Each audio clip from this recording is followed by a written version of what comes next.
Hai, jumpa lagi dengan saya di channel Comel Usman, channel YouTube saya. Silakan like, comment, dan subscribe.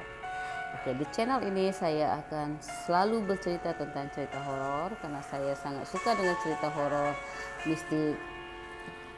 Jika kalian ada cerita horor atau mistik, kalian boleh kirim dekat saya atau DM saya dan saya akan ceritakan kembali dekat channel saya.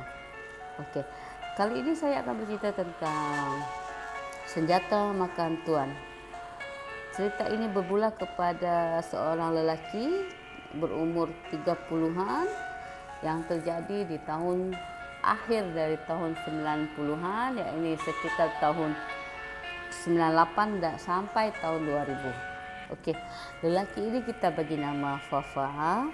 Okey, Fafa ini sudah mempunyai seorang isteri dan 4 orang anak, 2 lelaki dan 2 perempuan.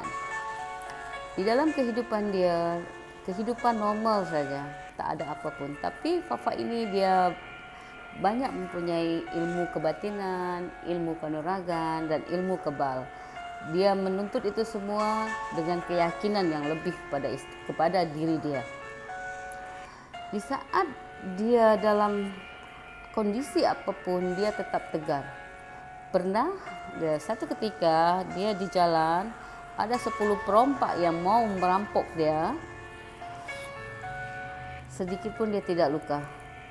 Walaupun dia kena pisau atau parang dekat badan dia, sedikit pun dia tak luka. Dan cuma baju dia saja yang koyak. Okey.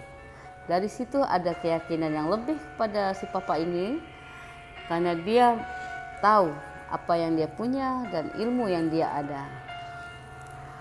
Tapi sesuatu terjadi dan kisah itu bermula dari sini.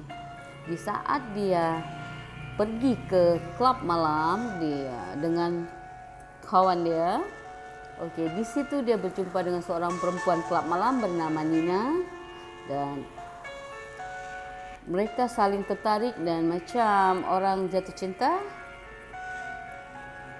dan bermulalah satu hubungan.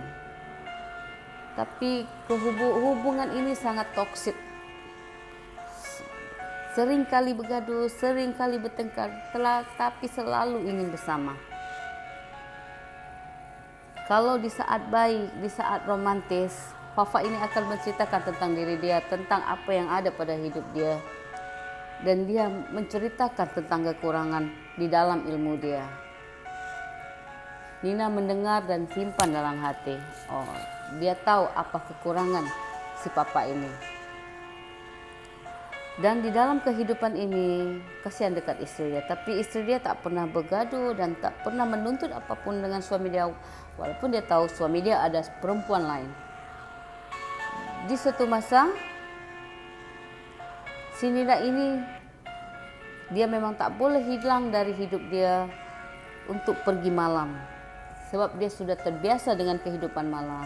Sebab dia sudah terbiasa dengan keadaan dia sepanjang malam. Dia menipu dengan si papa ini pada satu ketika karena dia berkata kalau dia akan pergi ke satu tempat dengan kawan-kawan dia untuk makan-makan.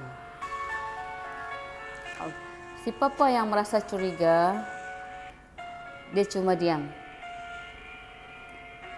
Dia tunggu sampai si Nina ini pulang, dah pukul 10 malam, tapi si Nina ini tak pulang-pulang. Dia dalam keadaan risau, dia pergi berjalan.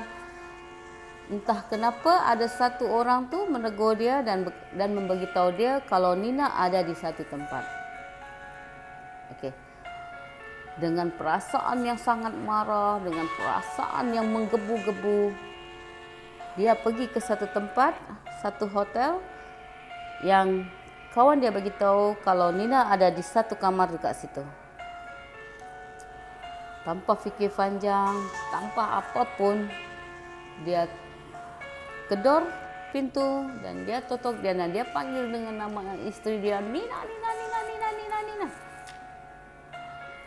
Nina yang saat itu di dalam satu kamar hotel bersama lelaki lain terkejut teramat sangat karena dia tidak menyangka si Fafa ini akan jumpa dia di situ dan bisa mencari dia sampai ke dalam. Dalam keadaan panik, si Nina ini sembunyi ke dalam kamar mandi. Tetapi si lelaki ini membuka pintu. Belum sempat bercakap, lelaki ini kita namakan dia Niton. Sebelum Niton ini bercakap, Papa sudah menyerang dia dengan pisau, sudah menyerang dia dengan pukulan, sudah menghentak dia dengan berbagai ilmu dia, dengan pukul yang teramat sangat, sampai Niton ini ada di bawah, posisi dia ada di bawah, sedangkan Papa ada di atas. Boleh dalam sekelip mata dia menusukkan pisau, tapi belum sempat si Papa ini menusukkan pisau, Nina keluar dari kamar mandi. Dia ambil satu pisau. Dalam keadaan takut, dia teringat kata Papa waktu dulu menceritakan kekurangan dia. Cuma perempuan yang bisa menusuk dia, baru dia boleh meninggal. Dengan perasaan gemetar, entah apa yang dipikir oleh Nina,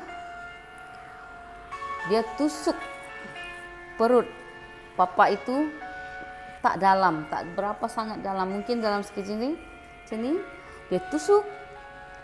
Dengan seketika Papa roboh. Saat dia roboh, Niton tolak badan Papa. Dan mereka tengok Papa sudah tiada. Dalam keadaan kalut, dalam keadaan yang tak tahu mau buat apa, Nina dan Niton melarikan diri, meninggalkan Papa yang dalam keadaan sudah tewas seketika. Tak menyangka akhir hidup seorang Papa meninggal karena seorang perempuan. Kasihan dengan anak dan istrinya.